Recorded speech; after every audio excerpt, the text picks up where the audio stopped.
Thank you for coming out. It's good to be here. This is what I look like. It's mostly my fault. Well, it's all my fault. I wish I had an excuse, you know? Like, I had to gain all this weight for a movie. There's no movie. If you saw me eat, you would think there were multiple movies. Are they doing a live-action Shrek? This guy's gonna be perfect. I'm wearing my shirt untucked, the untucked shirt, the fat man's last hurrah. Next stop, Momo. You might see a guy with his shirt untucked and think, oh, was he in a hurry? Is he going casual? You should know, someone very close to that man saw him with his shirt tucked in and said, don't do that. That's visually unpleasing. You look better not fully dressed. The untucked shirt, it's like the male wonder bra. There's a surprise underneath, and you're not gonna like it. This is not an Untucked. Untucked, which is a brand of shirt. I do love those Untucked commercials. They present it like some revolutionary technology. It's a shirt that can be worn untucked. Wow! Like a magic shirt? That's right. Can't other shirts do that? No, this is a special shirt. It goes with our unzipped pants. And our unbuckled belt. And combined with your uncombed hair, you can look unemployed. And be unwelcome in restaurants. That's unbelievable. This shirt is actually a 2XL. That's right, I did it. Mission accomplished.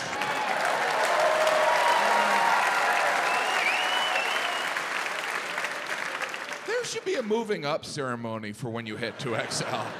It is with great pride and slight disgust that we present this garment, roughly the size of a circus tent, to this slob who actually struggles to put on his own socks. He may now burp for no reason at all. I am new to the 2XL community. They've been very welcoming.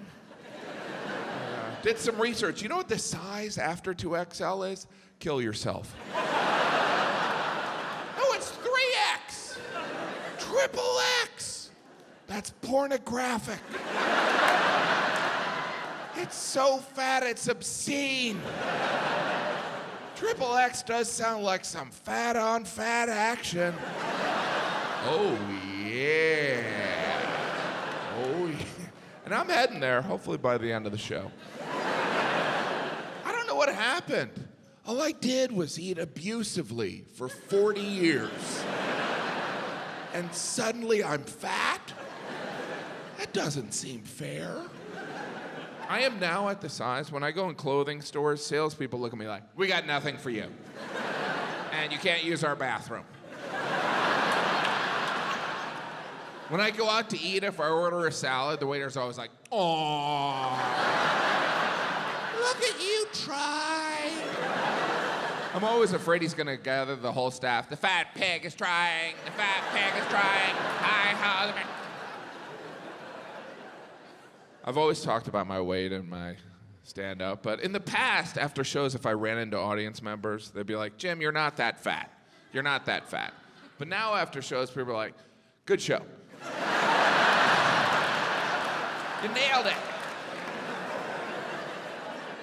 I don't care. I like to eat. I like to eat. When you like to eat, what's weird is people assume you enjoy cooking. Well, you must know your way around the kitchen. I know where the food is. Well, you must love to cook. Look, I like to sleep. It doesn't mean I want to build a bed. The truth is, I don't like to do anything. Like when I order delivery, I'm kind of annoyed they don't know what I want already.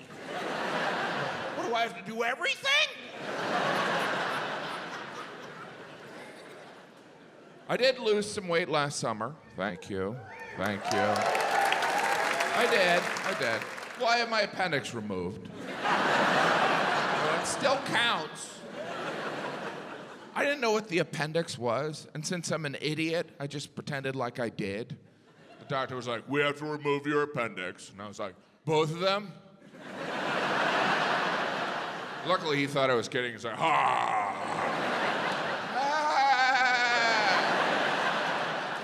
I'm so grateful he didn't call me out. I don't know what it would have said, like, "There's only one appendix." "Oh, appendix. I thought you said lungs." To me, they sound similar because I'm dumb. I didn't know what the appendix was, but I don't feel that bad. The doctor told me science isn't even sure what the appendix does exactly. Science isn't even sure why the appendix exists.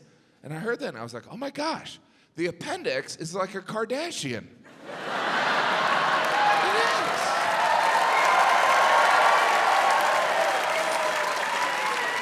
Think about it. It's a mystery to everyone.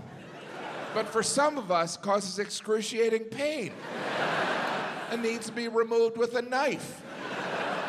Obviously, I'm not promoting violence against any of the Kardashians, just the mother. There's always one person that gets too into that joke. Yes, kill the mother. Kill her and smear her blood on my face. I think it's strange science doesn't know what the appendix does. That means nobody knows. You never hear science doesn't know, but Earl has a theory. Earl, when you were cleaning the toilet, you mumbled something. How is that an acceptable answer from the entire scientific community? Yeah, we don't know. Well, back to cloning everything. And they just removed the appendix. That's the solution. Take it out. We don't know what it does. And it's fine. But the first time they did it, we removed your appendix. Let's see what happens. I had my appendix removed in Alaska. That's not why I went there. I was on vacation with my family, and I had this sharp pain in my abdomen. And since I'm a genius, my first thought was, oh, I pulled a muscle in my stomach. That's what I sincerely thought. See all these muscles? I thought I pulled one, doing nothing. And the pain was overwhelming. I couldn't move. My wife was like, I'm gonna go for help. But we're in a remote area of Alaska, so she just ran to nearby cabins. Eventually she came back all out of breath. She's like, I found a guy. I was like, oh good, is he a doctor? And she goes, no. I go, is he a nurse? And she goes, he's a lawyer. I guess he can do my will. So then this lawyer doctor came over, started asking me questions, and when you're in pain, all questions are annoying. He's like, do you have a fever? And I was like, are you even a lawyer? He's like, is it a dull pain? There's nothing boring about this. Eventually, I had to be airlifted on advice of counsel. I was airlifted, which was embarrassing, because unlike a heroic airlift of someone from a natural disaster or a wounded soldier, I was just a fat guy with a tummy ache. The helicopter pilot was like, wait, your stomach hurts? Yeah, it's real sore. Do you know how much it costs to rent a helicopter? But my tummy hurts. I knew it was expensive. I sat on that helicopter the entire ride, just holding my stomach and praying, please don't let this be gas. Sweet Jesus, don't let this be gas. Because if it's gas, I don't think I can return to my family.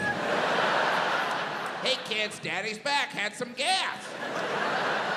Took a helicopter ride. None of you wanted to go to college, did you? A little out of our price range now. We don't know what caused the gas. It might have been Daddy's 3 breakfast burritos. Pretty much a medical mystery.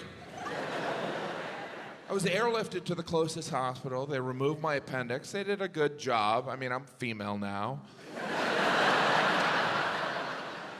The surgeon who removed my appendix, his name was Dr. Muffaletta, which is also the name of a delicious New Orleans sandwich. And I do look like a guy who would know that. So when he introduced himself, I was like, am I being visited by the ghost of Sandwich Past? Is Nurse Po' Boy about to come in?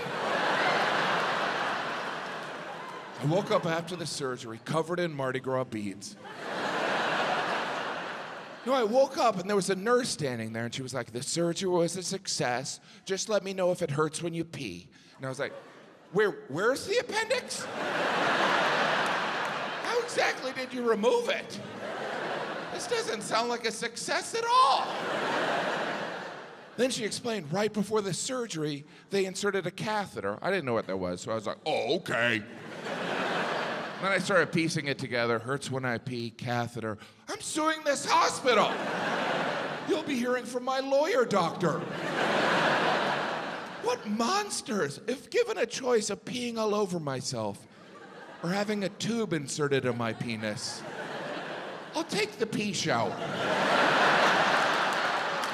I guess I'm old-fashioned, you know? Checking out of the hospital, the desk clerk was so excited. He was like, you had your appendix removed. I had my gallbladder taken out. And I was like, we should vacation together. What are the odds? Two fat Americans had surgery on their digestive system.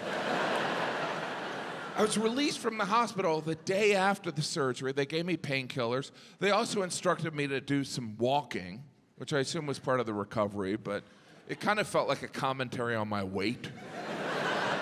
Have you ever done any walking? Have you ever leaned forward and let your legs propel your fat ass?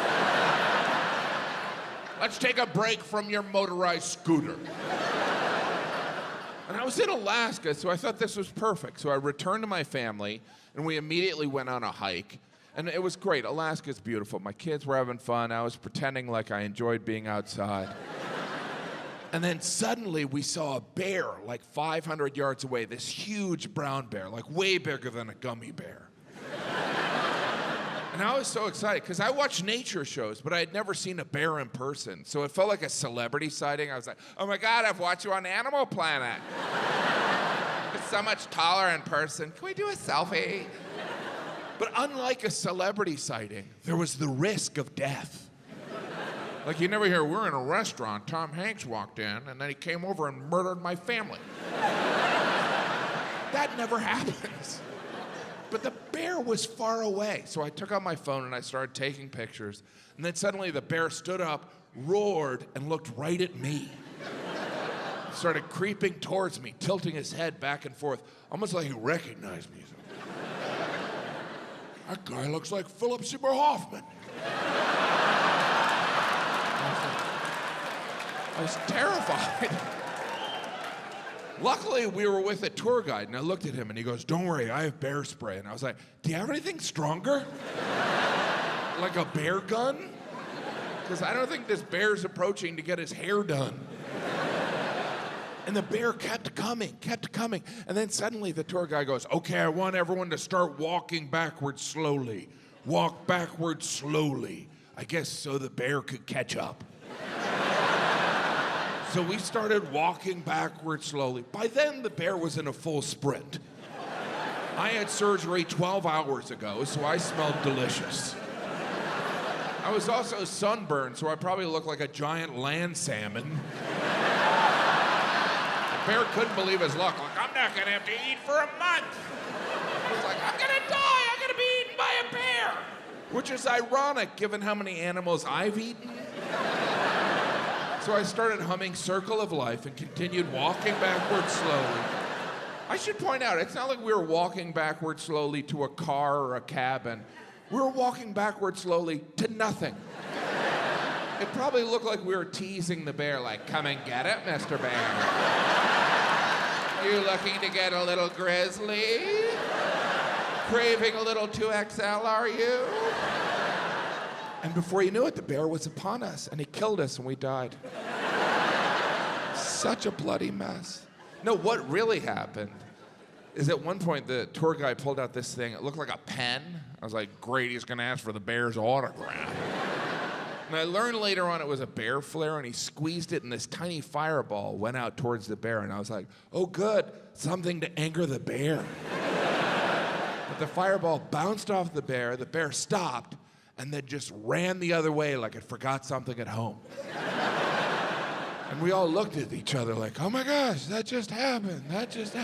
And that's a true story. Well, most of that's true. Well, it's all true except there was no bear.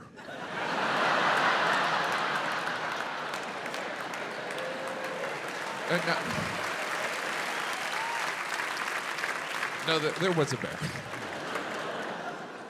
I do sometimes lie up here. I'm not proud of it. But sometimes we all have to lie. Like, even when I tell my children not to lie, I'm kind of lying to them. Some people are like, you should never lie to a child. And those people don't have kids. Because when you have kids, you lie to them all the time. You're like, you wouldn't like this ice cream. It's very spicy. I'd share, but Santa said I can't. Now, why don't you go to sleep so I can wrestle your mom?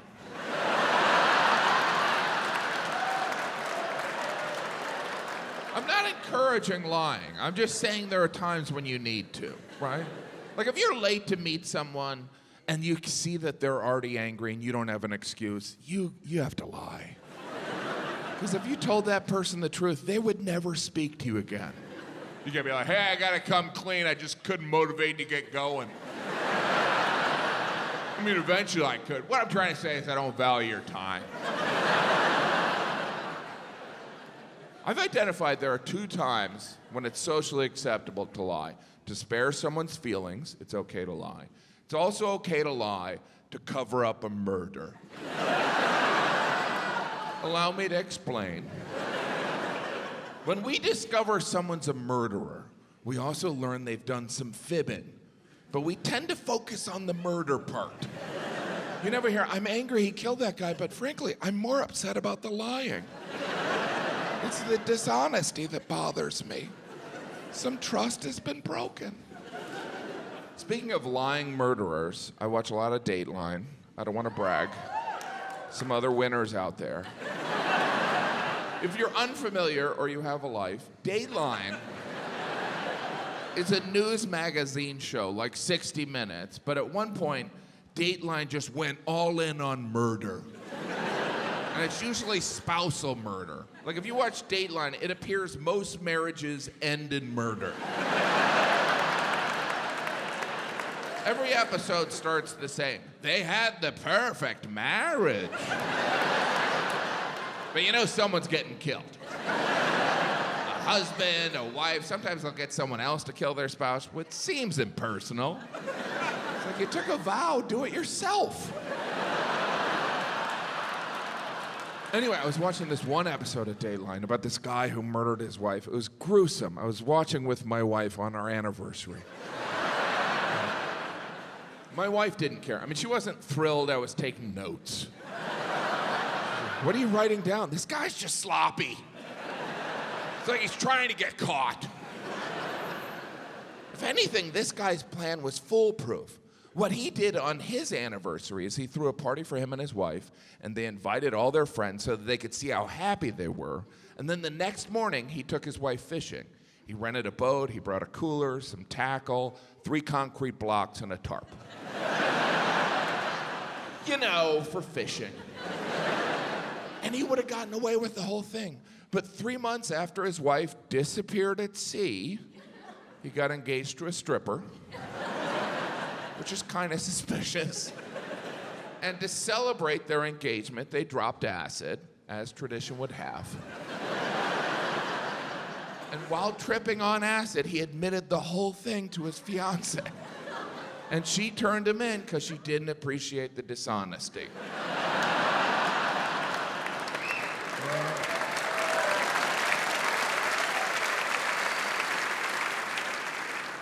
And as the episode ended, all I could think is, I'm a terrific husband. I've never even thought of murdering my wife.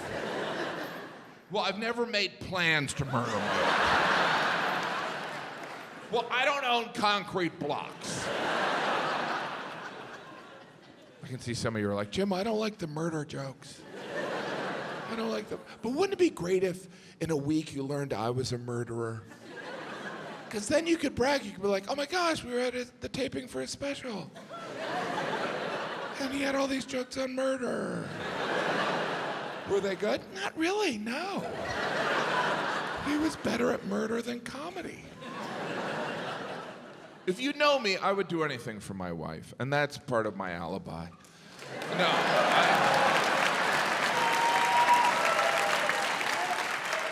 I would do anything for my wife, but I'm not a romantic person. I wish I was. There are moments when it's glaringly obvious. I get to travel so much doing stand-up. I did a show in Cologne, Germany, and before the show, I was walking over this bridge that went across the Rhine River, and as I walked across, I noticed there were hundreds of locks on this bridge, and each of the locks had two initials. And it was apparent that couples had put their lock there as a symbol of their relationship. And I looked at it and I thought, that's perfect. Nothing captures love like a rusty padlock dangling over filthy water. But it was visually spectacular, and it affected me. I'm almost embarrassed to admit this. I found myself spending the next hour just kind of looking for a hardware store in this town I had never been in. I spent an hour looking, and eventually I found a hardware store. I went in, and I bought a bolt cutter.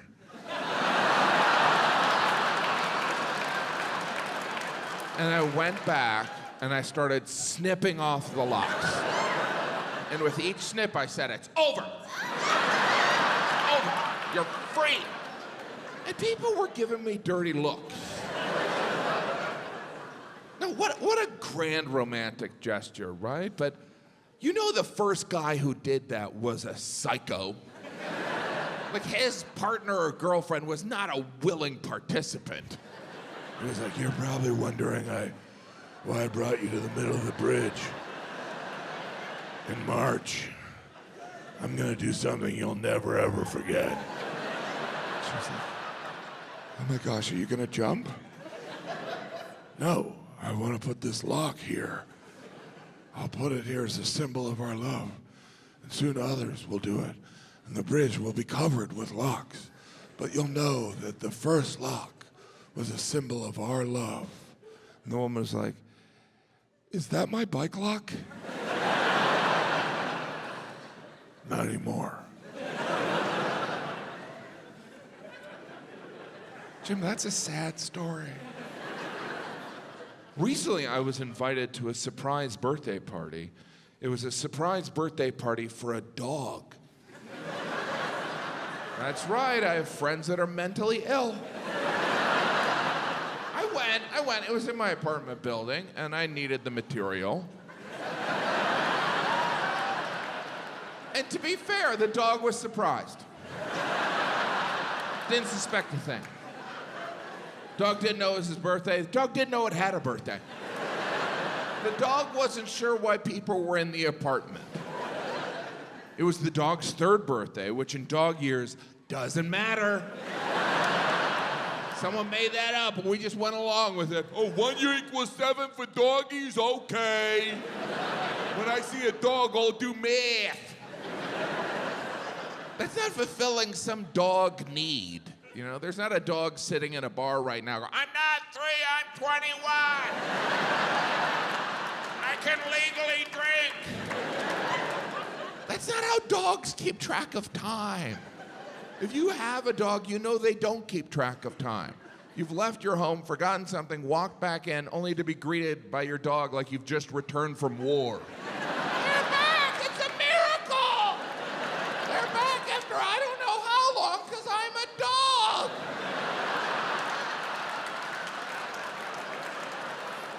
These poor dogs. We just attach these points of view on these poor dogs. Like dog is man's best friend. How desperate are humans? We're best friends, right? Dog's like, well, aren't we different species? But we're best friends forever. You know, you locked me in the house all day with nothing but a bowl of water. You'd think you let your best friend sit on the couch. We're best friends. Now put on this fireman's outfit. We're gonna do a photo shoot for Instagram. You know, sometimes when you sleep, I think about eating your face.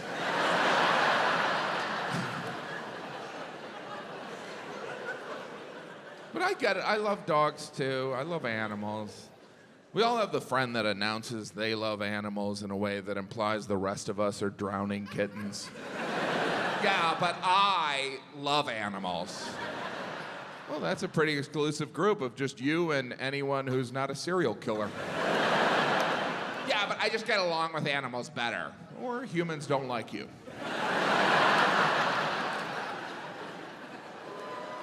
I did have an opportunity to go on a safari, which was unbelievable. It was breathtaking how bad the Wi-Fi was. I went on a safari, which is just a fancy word for animal stalking. Because that's what you do on a safari. You follow animals and watch them. You're like...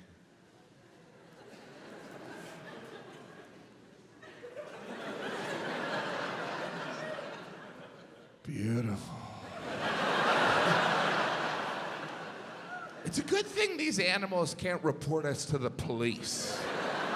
Yeah, officer, that fat guy in the untucked shirt followed me for an hour this morning. I woke up and he was taking pictures of me and my family. We were naked. Yeah, the guy who looks like Philip Seymour Hoffman. On the safari, I saw one animal kill another animal, and intellectually, I was like, I don't want to see that. But emotionally, in the moment, I was like, get him. My kids were totally savage about it. They're like, come, I want blood. My kids are with me. My kids were poorly behaved on a safari. They're 6 and 7, and animals would walk by like, savages. My two youngest are 6 and 7-year-old boys, and they're total savages. They're constantly picking on me. They're jumping on me, and they pick on me. How they pick on me recently is they make fun of what they call my huge boy part. Now, before you think I'm walking around the house naked, or in fact have a huge boy part, you should know that, like, when you have young sons, you have to constantly encourage them to use the bathroom. And if you're a dad, sometimes you pee with them, so that's why they've seen my boy part. But that doesn't explain why sometimes at dinner they'll just point at me and giggle and go, Dad and his huge boy part. And I never know what to say. I'm like, guilty. You got me again. Did you hear that, honey?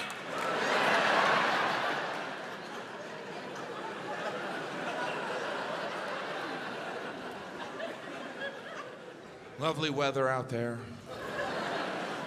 I prefer the cold to hot. I do. I know that's surprising looking at me, given I look like a snowman. But I prefer the cold, you know? Last summer, I was in Las Vegas. It was 114 degrees. 114 degrees. You can actually hear the sun at that point. It didn't feel safe. I was like, are we supposed to be here?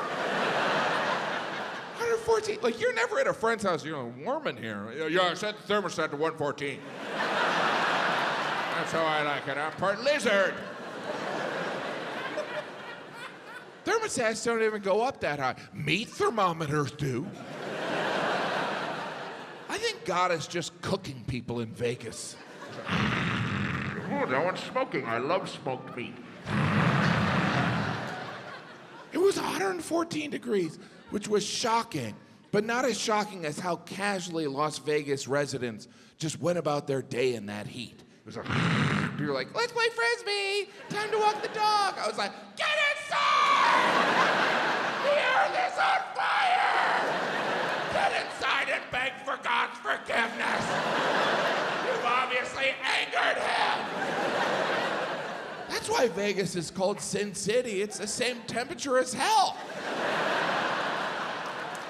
I have a friend from Vegas. I told him it was 114. He goes, that's nothing. I'm like, no, that's something. That's actually the temperature you boil water at. He's like, it's not that bad. Not if you're making ramen. He's like, that's our summer. That's not summer. Summer is when you barbecue on a grill, not the sidewalk.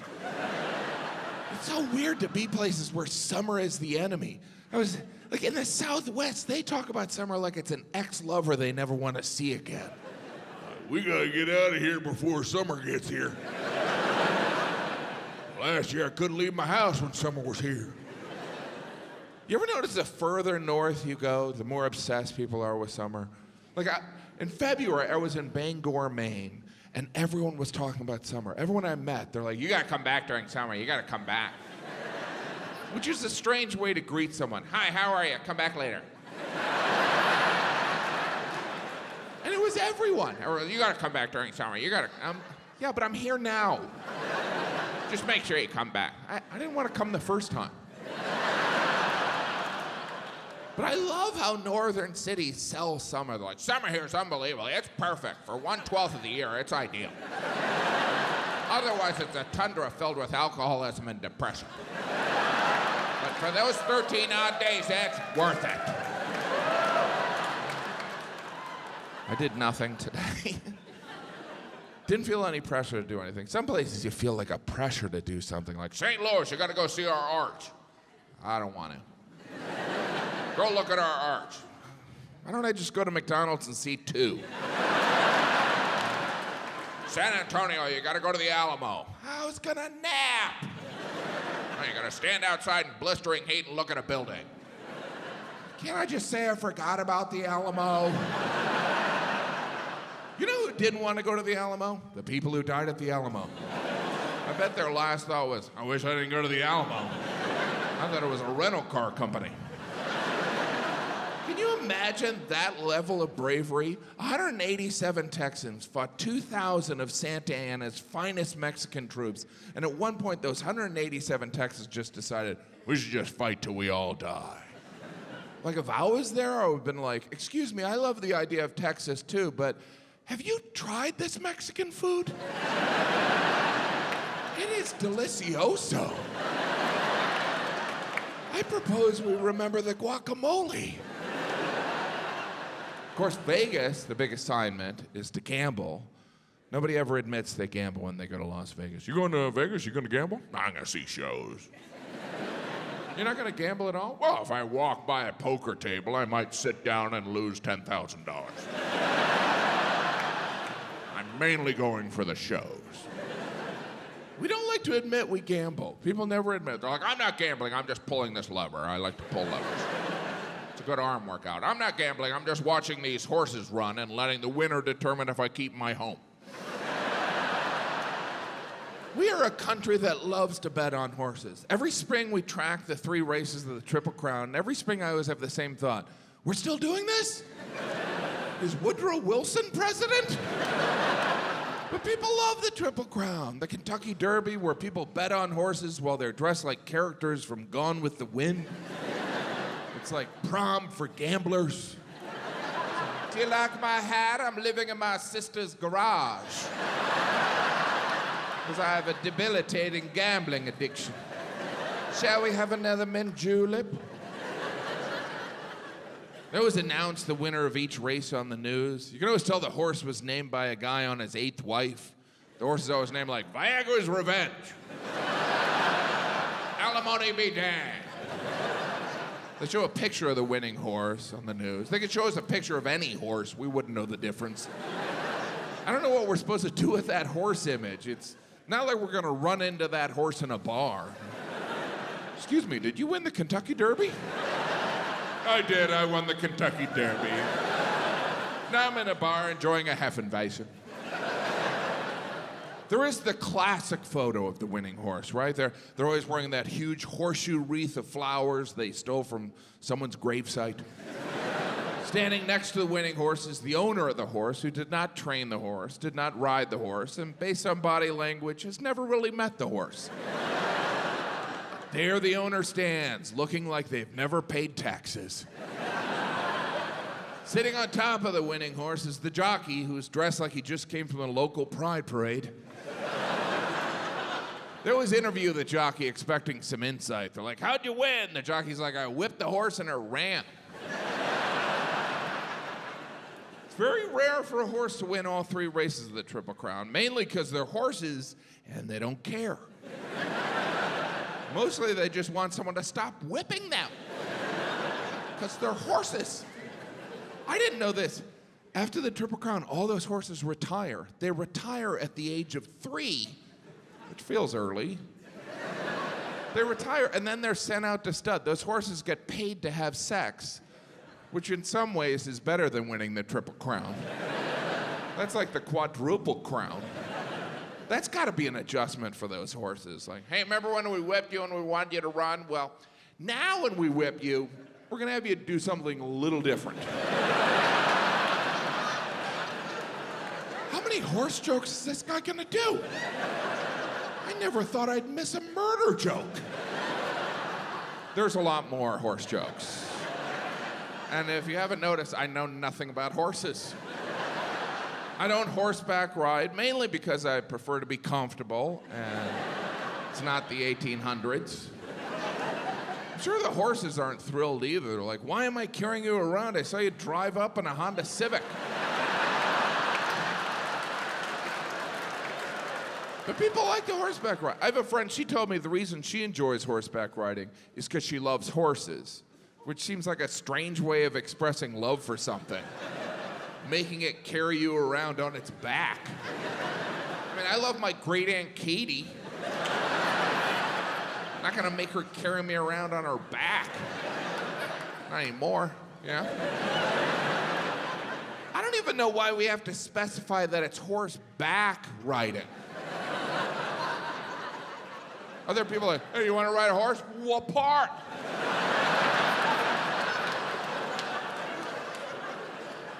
The part that looks like a seat, the back. Oh, good, because I've done horse ass riding. That was painful. I kept falling off. I should probably tell you, the rest of the show is all horse jokes. Is he serious?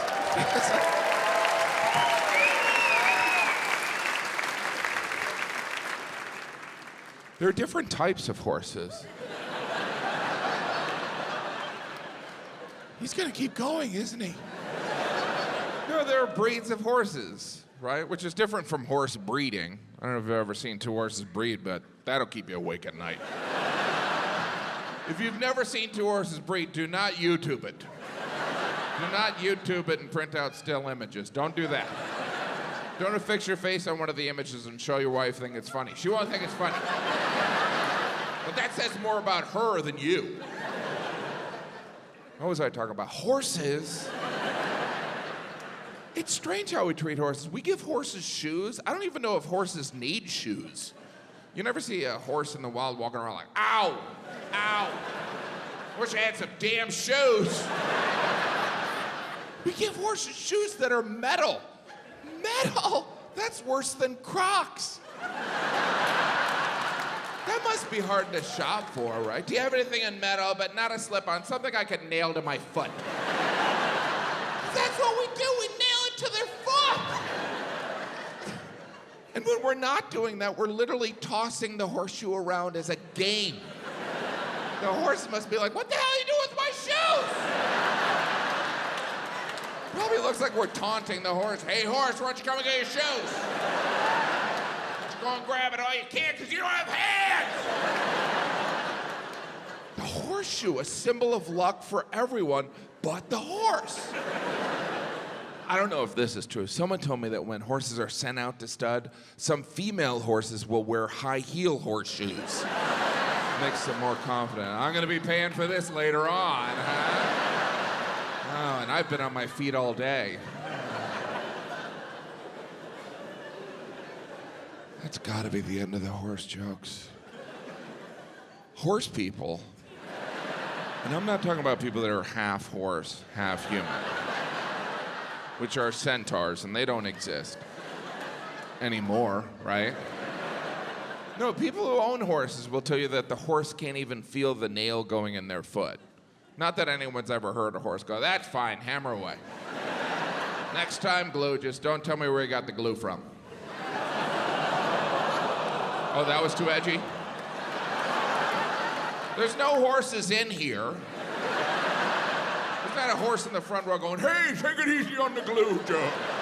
I love how some of you look forward. Is there a horse up there?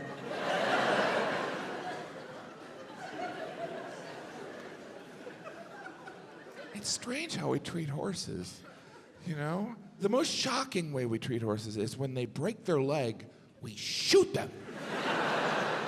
That's a harsh medical plan. And someone explained the reason they shoot horses when they break their leg is because it's unlikely the leg will heal properly. And I was like, unlikely? So there's a chance? Can you imagine how stressed out horses must be? Like, I stepped on a branch. It was a branch! Put down the gun! Look at the branch! It's a branch! Even if they're injured, they're like, I'll walk it off. I'm gonna walk it off. Put the gun down. Jeez, you guys, anyone... You ever heard of Ben Gay? What's going on? Put down the...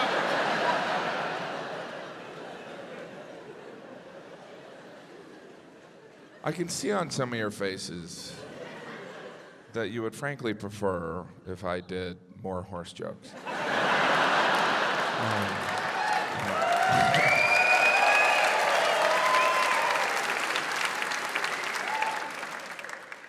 Okay.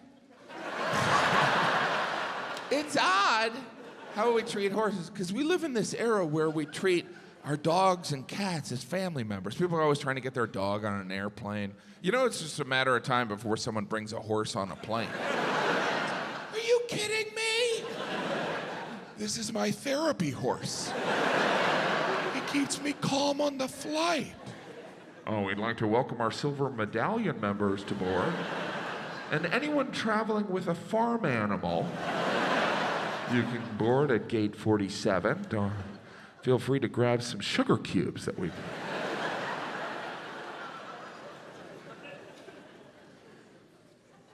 Horsepower. Horsepower is so different from girl power. Do you know what I mean? It's like, you go, horse. Hey, hey, is what horses eat.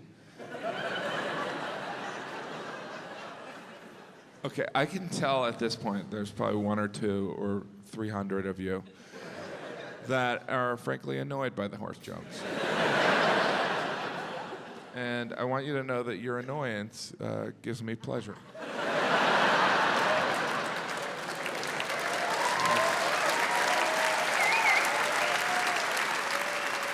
All right, you know what? That's no more horse jokes, I promise. All right? Anyway, ponies are completely different. Here's the problem with doing roughly 10 minutes of horse jokes. Besides the audience hating you for the rest of their lives, is for the next couple minutes, you will all be like, is there a horse joke coming? Or you're gonna be like, he could have put a horse joke in there. He didn't use the reference giddy up. Why wouldn't he put it in there? But I want you to put the horse jokes aside. Put them in a barn. And I'm gonna talk about something else. Maybe. No, it's over. You know, as I mentioned earlier, I did some shows in Europe, and I only bring that up to try and impress you. But I flew over, really the only way to get across the Atlantic. You rarely run into someone that's like, you know what, I paddleboard. It was a great arm workout.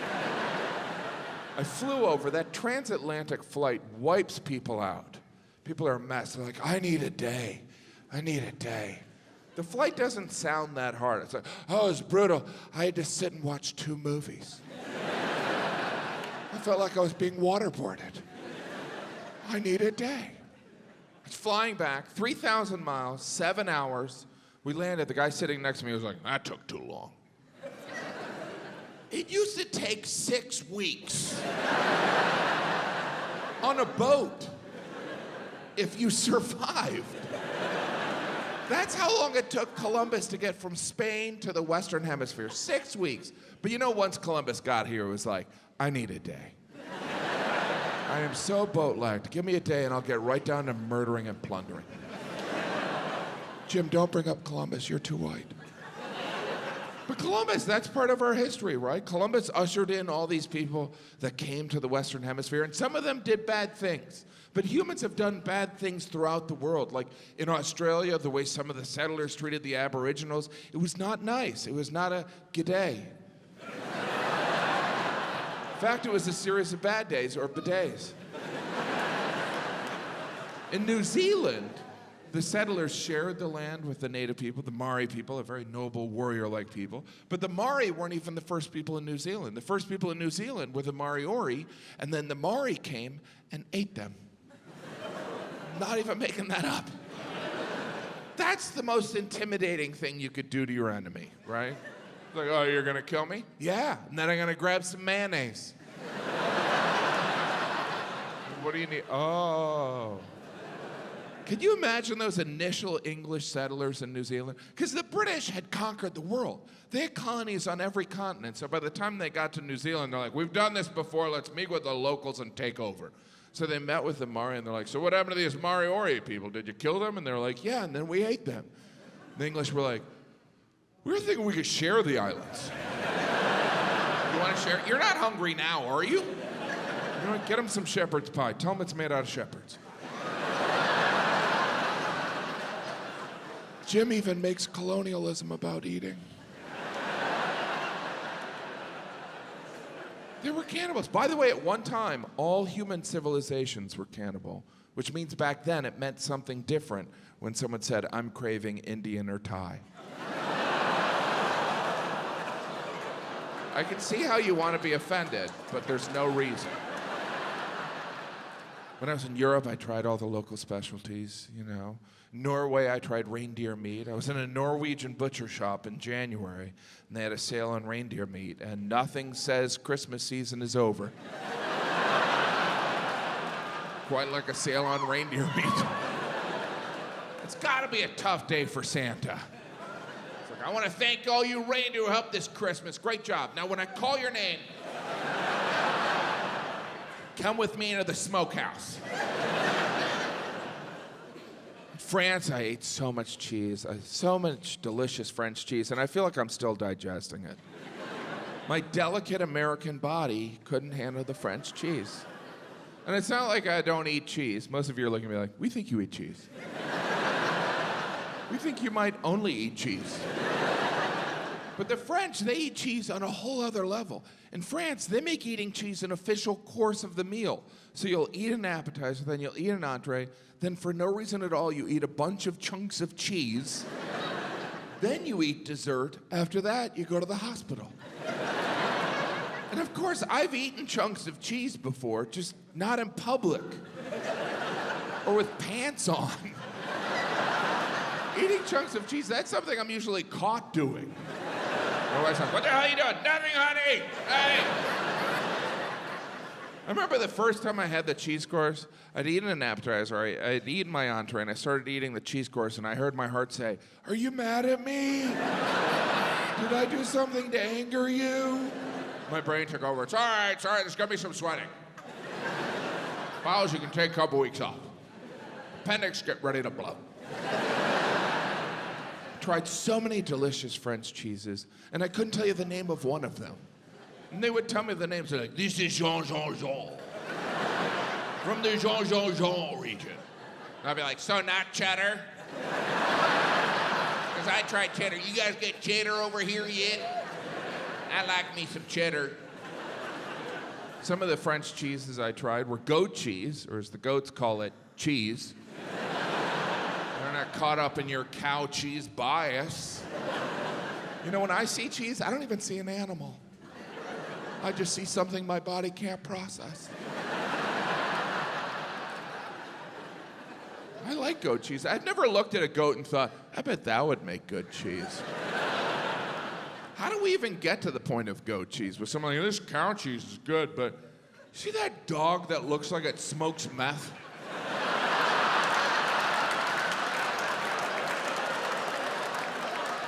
Can someone try and milk it? I got a hunch it would make cheese that would go great with beets.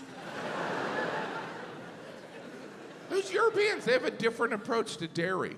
When they make a sandwich in Europe, they put butter on the bread. They put butter on the bread and then mayonnaise. Ugh. That's like putting on contacts and glasses. Butter on the bread of a sandwich, that actually sounds like something Americans would do that Europeans would criticize us for.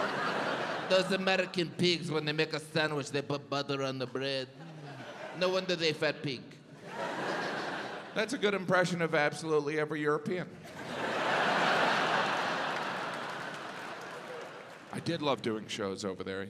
You never knew what was going to work. Sometimes there's a language barrier. There's different references. There's famous people in other countries we've never heard of. I was doing this show in Ireland before, doing the sound check before the show, and the sound guy was like, "Do you have any special requests?" And I jokingly said, "Well, I'll probably close my show by singing Raglan Road," which is a famous Irish folk song based on a famous Irish poem. And the sound guy was like, "Oh, I don't recommend that." And I was like, "Wow, I was kidding, but why?" And he goes, "Well, recently Billy Joel did that." And I was like, "Who's Billy Joel?" And he goes, "You don't know who Billy Joel is." I was like, I'm from another country. I don't know who's famous here. What is it, Superman's dad? I don't know. He goes, "Billy Joel is from America." And I was like, oh my gosh, there's an American who's famous in Ireland that I've never heard of. There's no Billy Joel, piano man, uptown girl. And I was like, "Oh, you mean Billy Joel?" And he goes, "No, it's Billy Joel." And for a second I thought, maybe he's right. This wouldn't be the first time I've discovered I mispronounced someone's name for my entire life. In my mind, I started going through every conversation I had on Billy Joel. I'm like, did anyone else say Billy Joel? When I said Billy Joel, did anyone look at me strange? And then I remembered, you know who pronounces it Billy Joel? Billy Joel. And at that point, the opening act had come in, and he was also from Ireland. And I said, "Hey, this sound guy calls Billy Joel Billy Joel." And the Irish comic goes, "It is Billy Joel." I was like, is everyone crazy in this country? What, there's no one in Ireland named Joel? And he goes, "Yeah, we call them Joel." And I was like, well, then what would you call someone who's actually named Joel? And he goes, "You mean like Billy Joel?" Stop it! No!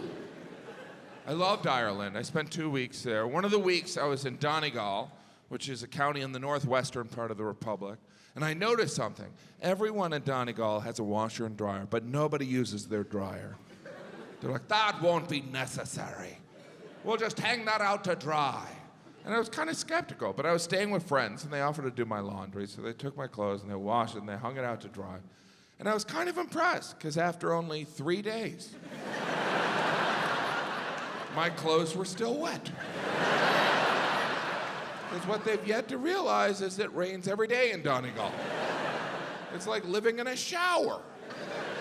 But my friend, she was so proud of the line dry. She goes, "Isn't that just better? Doesn't that smell glorious?" Meanwhile, I'm holding a wet t-shirt. Yeah, this is great. I can just pretend I got off a log ride. Nothing better than waking up on a cold morning and putting on a wet Billy Joel t-shirt.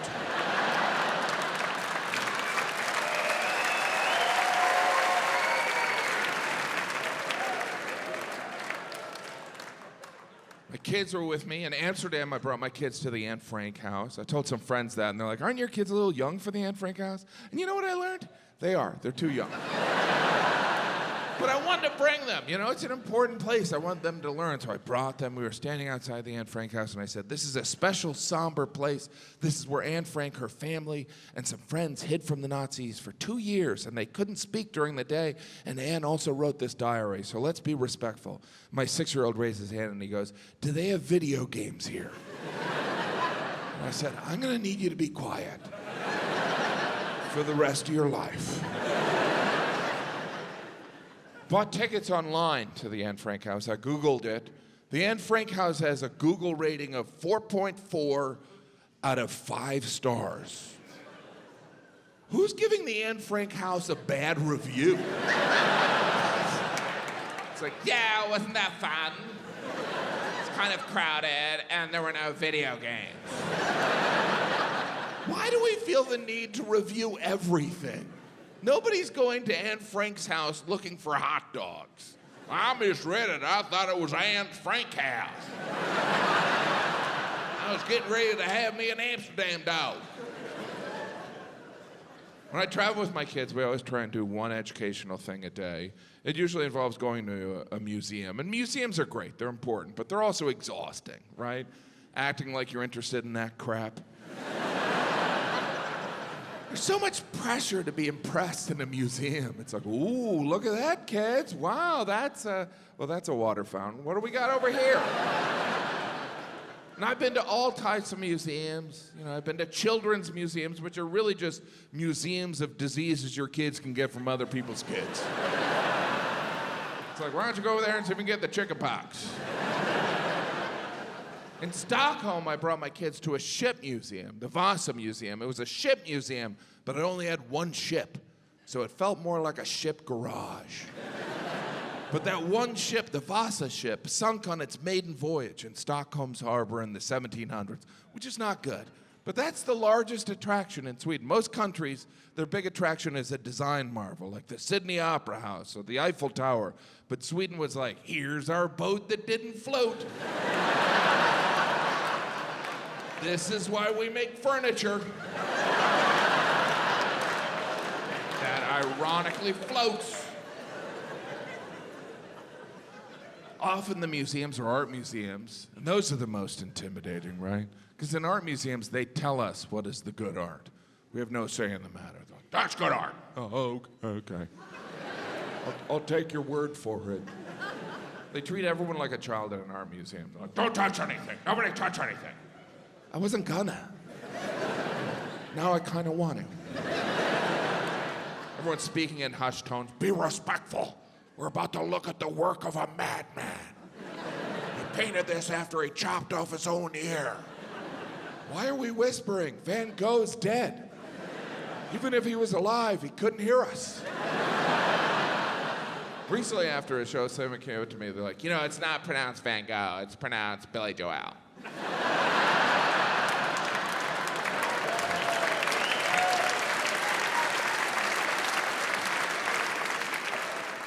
I do find it hard to leave art museums, mainly because I can't find the exit. Great, another room filled with paintings of ugly Dutch people. In the 1600s, they painted every ugly Dutch person. Hey, you're hard to look at. Can I do your portrait? Making that hay look good, aren't you? Fine art. I sometimes feel like it's wasted on me. You know, like the Mona Lisa, we've all seen the Mona Lisa. The most beautiful smile in the world. The most beautiful smile. I'm like, have you seen Halle Berry? Heck, have you seen Chuck Berry? I don't even know if Mona Lisa's smiling. To me, it looks like she's just came from the dentist. She's like, Novocaine's wearing off. Art museums will occasionally ask if you'd like to become a member. Would you like to become a member? How often would I have to come here? I think I can only pretend to be interested once. There's always people sketching in an art museum. I always point them out to security. I'm like, copying. Got a forgery happening mid-forge. Those art museum security guards, you know, they're important. Some of that art is priceless. Some of it's on loan. You see that next to a painting. On loan from a rich person. The poor people may look at my art. Don't let them get their peasant fingers on it. Some of that art is priceless. Recently, a Da Vinci painting sold for $450 million. Like, what room do you put that in your house? I put that in the game room. It was a Da Vinci painting, Salvatore da Mundo. It was a painting of Jesus, but it's not like Da Vinci even knew what Jesus looked like. He painted it 1,500 years after Jesus walked the earth. So he was just guessing. He's like, I don't know, he's got brown eyes probably? I don't know. He probably just painted someone he knew. You know, back in the day, people are like, what is that, your nephew Eddie? Da Vinci's like, no, that's Jesus. the savior of the world. Eddie's wearing the same outfit as that. That's a coincidence. So many paintings of Jesus, right? But there's really two types of paintings of Jesus. There's Jesus as an adult or Jesus as a baby. There's no teenage Jesus. There's no acne Jesus with the beginning of a mustache. Jim, you're going to hell for that. And you sound so dumb right now. That is my worst fear, is to come across like an idiot. And you guys are like, you should be terrified then. I mostly get nervous when I'm talking to really smart people. You ever been talking to someone and you hear yourself not make sense? But instead of stopping, you just keep talking. You know what, I'll pull it together at the end. Whoops, that might not have been a word. That's usually the moment where I make eye contact with my wife. She's like, what the hell are you doing? Trying to make you look good. Here's how dumb I am. When someone's criticized on social media for being stupid, I get nervous. I'm like, oh, they're coming for all us dummies. Probably gonna start with a spelling test or something. Kids aren't with me, but if we're really quiet, we can hear them screaming in New York City. When I travel without my children, in between those moments of guilt are just hours of happiness.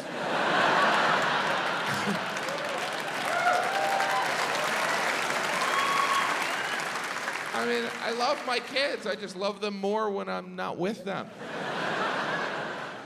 And when I travel without my kids, I do nothing. I'm so productive when I travel with them. When I'm not here, I do nothing. And then I'll do nothing all day, and then I'll call home, and my saintly wife will just pick up the phone, and there'll be chaos in the background.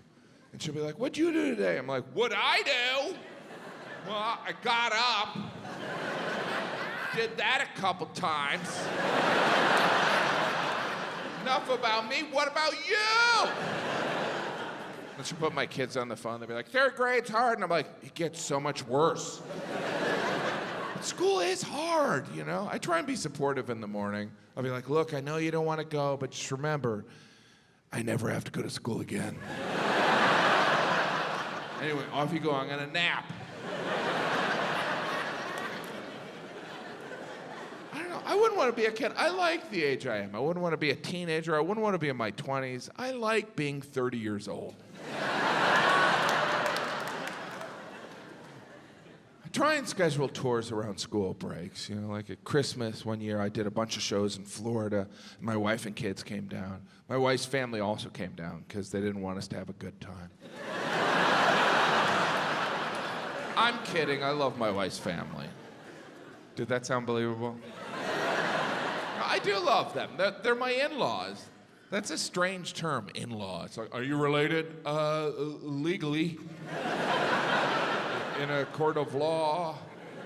In-law, it's like the opposite of being in love. We're in law. We law each other. Very much. In-laws are like family you're assigned. It's like, you want to spend your life with that person? You got to take those 10 people. All of them? My only issue with my in-laws is there's too many of them. My wife is one of 9 children, so every holiday, all 9 of the siblings and their individual families all get together and spend every moment together. Over Christmas, I went to a movie with 30 people. I didn't even know that was legal. We were walking around, people thought we were from a church. To put it in perspective, Jesus only walked around with 12. I learned very quickly, I don't want to do anything with 30 people. If I was on the Titanic and the last rescue boat was filled with 30 people, I'd be like, you guys go ahead. I don't want to be there when you try and decide where to eat lunch. Often it was more than 30 people, because sometimes those 30 people will invite other people. So you'll have conversations and someone will be like, I'm your wife's uncle's best friend. Like, oh, there's a term for that. Stranger. You're a total stranger. I do love my wife's parents. Their names are Louise and Dominic, so I call them Louise and Dom. My wife's siblings, some of them have gotten married, and their spouses, some of their spouses, call Louise and Dom Mom and Dad, because they're weirdos. Now, I understand sometimes you marry into a family and you become so close to the parents that you want to call them Mom and Dad, but don't. It's weird and confusing for the rest of us. Wait, that's his mom? He married his sister? What state is he from?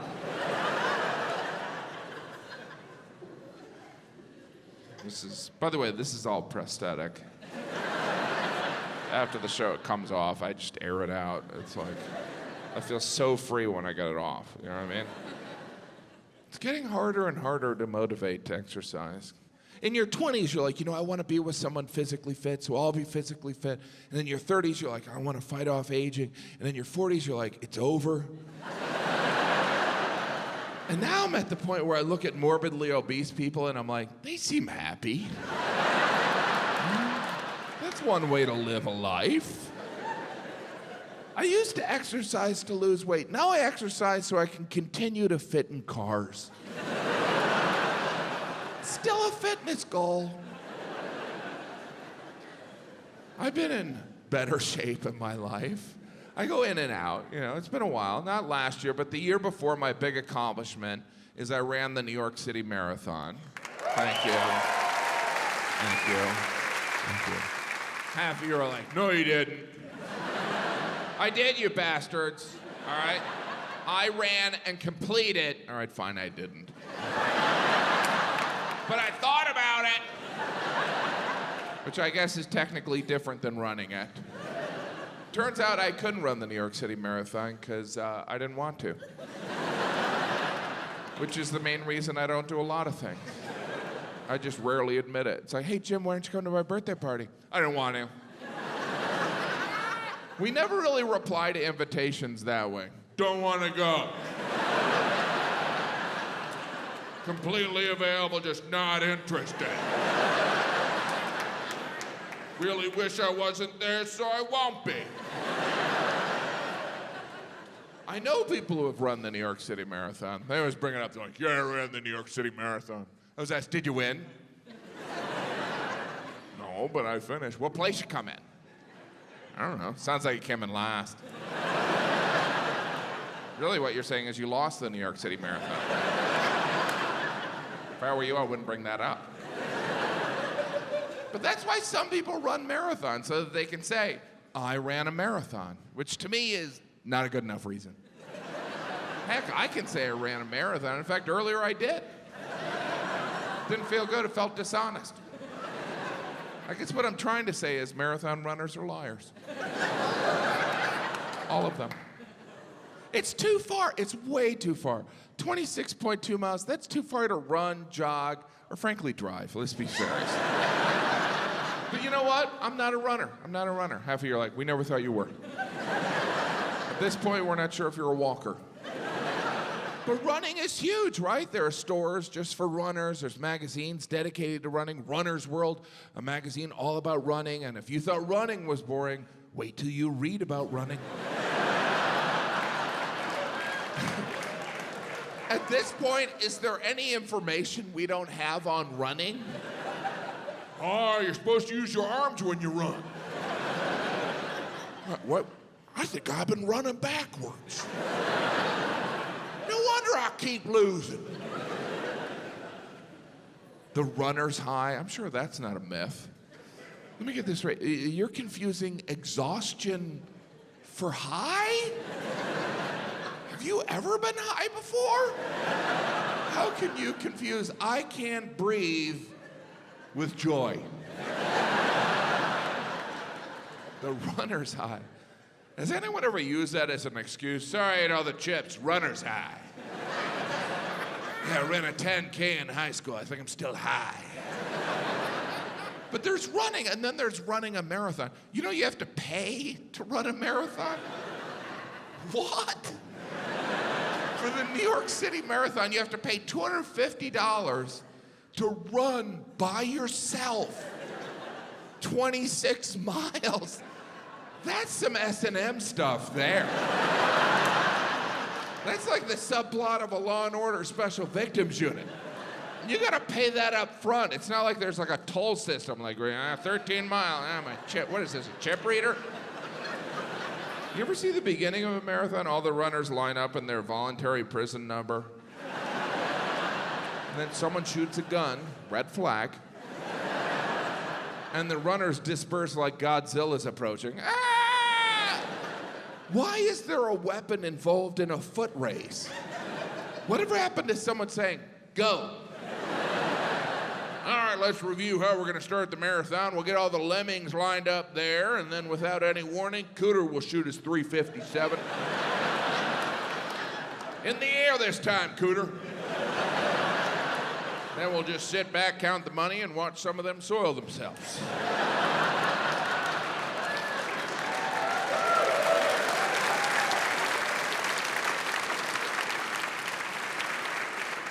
You ever see the winner of a marathon? They do not look healthy. They look like they were forced to run a marathon. Like it was some negotiation as part of ransom. I finished, now can I have my children? I ran 26 miles, I drank my own urine, I'm wearing a tinfoil blanket. What's going on with my kids? Of course, I respect people who run marathons. Heck, I'm impressed by the people who pass out water at marathons. I was looking at them like, I couldn't do that. Probably gotta get up early. Then you gotta find cups. Then there's passing out all that water. My arm's just sore thinking about it. At least those people are doing something at the marathon. You ever see the rest of people watching the marathon? They're like,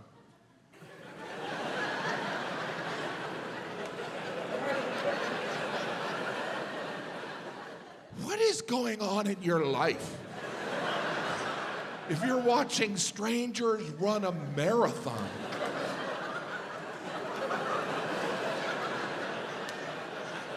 I suppose some of them are there supporting friends. You know, I wouldn't want that. I don't even want someone to see me in a hurry. That seems like a big request of a friend, right? Hey, can you watch me run 26 miles? Only take your entire Sunday. You can only watch someone run part of a marathon. It's not that big of a commitment. It's like, you can do it. All right, I'm going to brunch.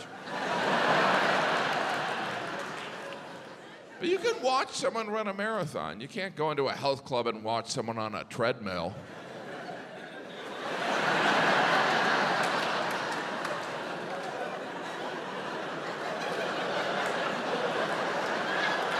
Excuse me, sir, what are you doing? I'm supporting that lady.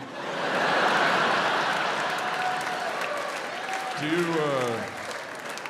you know her? Not yet. But I brought her this lot for the bridge. All right, that is all for me. Thank you very much. So fun. Thank you for coming. Appreciate it.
That's Mom and Dad.